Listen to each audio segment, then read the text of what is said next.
जय शिव शंकर, जय भोलेनाथ। नमस्कार दोस्तों, स्वागत है आपका हमारे चैनल पर जिसका नाम है मेरी सोल। और मैं आपका दोस्त रोहित। दोस्तों, हमने पहले अध्याय में जाना कि सनत कुमारों ने भगवान शिव शंकर से अनेकों प्रश्न किए।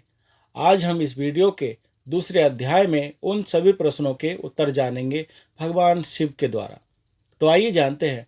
भगवान शिव ने सनत कुमारों से बोला, हे महाभाग, आपने उचित बात कही है। हे ब्रह्मपुत्र, आपने श्रवण मास के बारे में विनम्रता पूर्वक जो पूछा है उससे, और जो नहीं भी पूछा है वह सब प्रेम के साथ मैं आपको बताऊंगा। मैंने आपके अभिमानी पिता ब्रह्मा का 5वां मस्तक काट दिया था, तो भी आप उस द्वेष भाव से का त्याग करके मेरी शरण में आए हैं। अतः हे सनत कुमार, मैं आपको सब कुछ बताऊंगा। भगवान शिव बोले कि इस मास में नियम अनुसार रहते हुए 4 बजे भोजन ग्रहण करें। 1 मास तक रुद्राभिषेक करें। उस समय अपनी प्रिय वस्तु को त्याग कर देना चाहिए। पुष्पों, फलों, तुलसी की मंजरी और बेल पत्रों से शिव जी की लक्ष्य पूजा करनी चाहिए। 1 करोड़ शिवलिंग बनाना चाहिए और ब्राह्मणों को भोजन कराना चाहिए। महीने भर उपवास करना चाहिए। इसी माह में भूमि पर सोए और ब्रह्मचारी का पालन करना चाहिए। साथ ही सत्य वचन बोलना चाहिए। इस माह को बिना व्रत के कभी व्यतीत नहीं करना चाहिए। पत्ते पर भोजन करना चाहिए। साग का पूर्ण रूप से परित्याग कर दें। भूमि पर सोने वाला प्रातः स्नान करके प्रभु पूजन करें। इस मास में मंत्रों को बार बार श्रवण करना सिद्धि प्रदान करने वाला होता है। इस मास में गायत्री मंत्र का जप करना चाहिए। कोटि होम, गृह यज्ञ होम, लक्ष्य होम तथा अयुत होम करने पर मनोवांछित फल प्राप्त होता है। इस मास में व्रत रहित रहने वाले को नरक की प्राप्ति होती है। वह वहाँ पर महाप्रलय तक रहता है। यह मास जितना मुझे प्रिय है उतना कोई अन्य मास प्रिय नहीं है। हे सत्पुरुष, इस महीने के जो व्रत तथा धर्म है उन्हें मुझसे सुनिए। रविवार को सूर्य व्रत तथा सोमवार को मेरी पूजा करने के बाद ही भोजन ग्रहण करें। सावन मास के पहले सोमवार से शुरू करके 3.5 महीने तक का रोटक नाम का व्रत किया जाता है। मंगलवार को मंगला गौरी का व्रत, बुधवार व बृहस्पतिवार का व्रत, शुक्रवार को जीविंगती का व्रत और शनिवार को हनुमान तथा नरसिंह व्रत किया जाता है। हे मनु, अब तिथियों के किए जाने वाले व्रतों को सुनिए, परंतु उससे पहले मैं आपको बताऊंगा कि शुक्ल पक्ष और कृष्ण पक्ष क्या होता है, तिथियां कौन कौन सी होती हैं, शुक्ल पक्ष की शुरुआत और कृष्ण पक्ष की शुरुआत कैसे हुई। इन सबको जानने से पहले आप ये सुनिए। अब मैं आपको बताता हूँ कि शुक्ल पक्ष और कृष्ण पक्ष क्या होता है। सबसे पहले ये जानिए, कृष्ण पक्ष यानी पूर्णिमा और अमावस्या के बीच वाले दिन, यानी कि जिस दिन से पूर्णिमा के बाद जो लगते हैं अमावस्या आने तक, वो कृष्ण पक्ष कहलाते हैं। और शुक्ल पक्ष अमावस के बाद से जो दिन स्टार्ट होते हैं और पूर्णिमा आने तक, वो शुक्ल पक्ष कहलाते हैं। अब कृष्ण पक्ष की तिथियां और शुक्ल पक्ष की तिथियां 15-15 दिन की होती हैं। उदाहरण के तौर पर जैसे कृष्ण पक्ष की तिथियां पूर्णिमा, प्रतिपदा, तृतीया, चतुर्थी, पंचमी, षष्ठी, सप्तमी, अष्टमी, नवमी, दसवीं, एकादशी, द्वादशी, त्रयोदशी, चतुर्दशी। ऐसे ही शुक्ल पक्ष की 15 है, अमावस्या, प्रतिपदा, तृतीया, चतुर्थी, पंचमी। अब हम जानेंगे कृष्ण पक्ष की शुरुआत कैसी हुई। दक्ष प्रजापति की 27 बेटियां थीं। दक्ष प्रजापति ने उन 27 बेटियों का विवाह चंद्रदेव से किया था, और चंद्रदेव उन 27 पत्नियों में से सिर्फ एक से प्रेम करते थे, जिनका नाम था रोहिणी।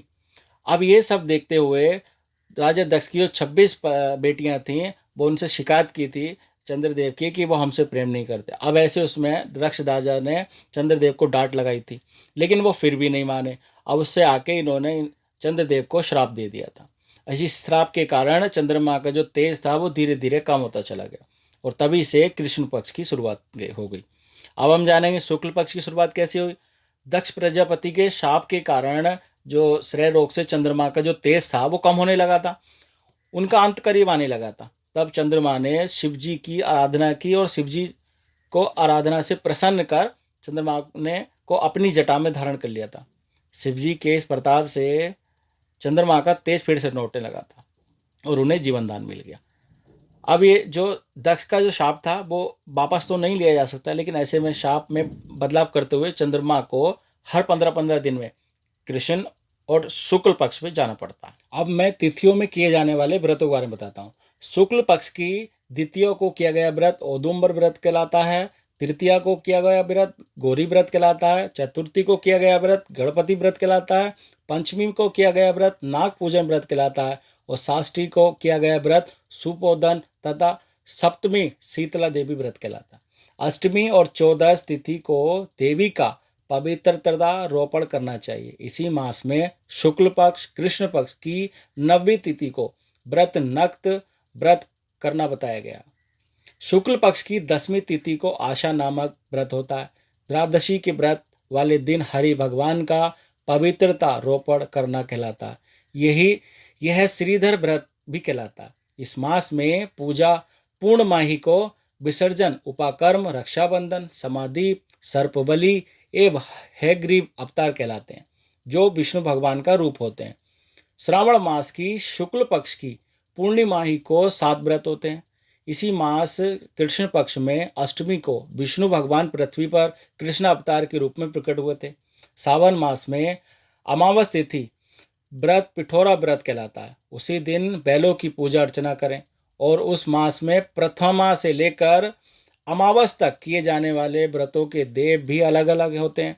प्रथमा तिथि के देव अग्नि, द्वितीया के देव ब्रह्मा, तृतीया के देव गौरी, चतुर्थी के देव गणनायक, पंचमी के देव सर्प, षष्ठमी के देव गणनायक, सप्तमी के सूर्य, अष्टमी के स्वयं शिव, नवमी के देवी दुर्गा, दशमी के यम, एकादशी के वेद स्वामी, त्रयोदशी के हरि भगवान, त्रयोदशी के कामदेव, चतुर्दशी के शिव, अमावस के स्वामी पितृ कहलाते हैं। तिथि के अनुसार ही उस देव की पूजा करनी चाहिए। हे महामुनि, इसी मास में अगस्त्य का उदय होता है। मैं उसी काल को बता रहा हूँ। सूर्य के सिंह राशि में प्रवेश करने के दिन से जब 12:40 व्यतीत हो जाती है तब अगस्त्य का उदय होता है। उसके 7 दिन पहले से अगस्त्य को अर्घ्य प्रदान करना चाहिए। 12 मासों में सूर्य अलग अलग नामों से जाने जाते हैं। सावन मास में गर्भस्थित नाम वाला होकर तपता है। इस मास में मनुष्य को भक्ति संपन्न होकर सूर्यदेव की पूजा करनी चाहिए। हे सनत कुमार, 4 मासों में जो वस्तुएं वर्जित हैं उन्हें सुनिए। सावन मास में साग, भाद्रपद में दही का त्याग कर देना चाहिए। इसी प्रकार अश्विन में दूध तथा कार्तिक में दाल का परित्याग कर देना चाहिए। हे मुनिश्रेष्ठ, मैंने ये बात आपसे कही। इस मास के व्रतों और धर्मों के विस्तार को सैकड़ों वर्षों में भी कोई नहीं कह सकता। मेरी अथवा विष्णु भगवान की प्रसन्नता के लिए संपूर्ण रूप से व्रत करना चाहिए। हम दोनों में कोई भेद नहीं। जो लोग भेद करते हैं वह नरकगामी होते हैं। अतः हे सनत कुमार, आप इस सावन मास में धर्म का आचरण कीजिए। दोस्तों, हमने इस अध्याय में उन सभी प्रश्नों के उत्तरों को जाना जिन प्रश्नों को सनत कुमारों ने पहले अध्याय में भगवान शिव से किए थे। दोस्तों, आपको ये वीडियो कैसा लगा हमें कमेंट करके ज़रूर बताएं। चलिए मिलते हैं आने वाले अगले वीडियो में। तब तक अपना ख्याल रखिए, सुरक्षित रहिए। जय शिव शंकर, जय भोलेनाथ।